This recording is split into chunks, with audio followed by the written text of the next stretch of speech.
How to make a dancing parrot animation in CMD looking like this.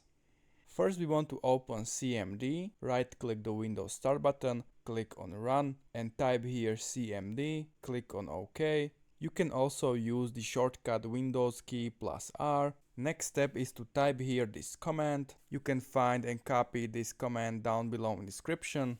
Color 2 means that the parrot will be green color, because number 2 is for green. Press enter.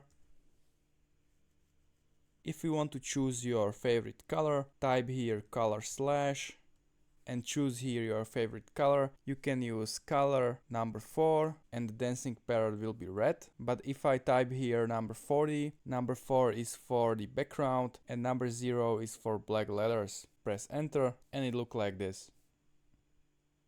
If you find this video helpful, please consider subscribing and see you next time.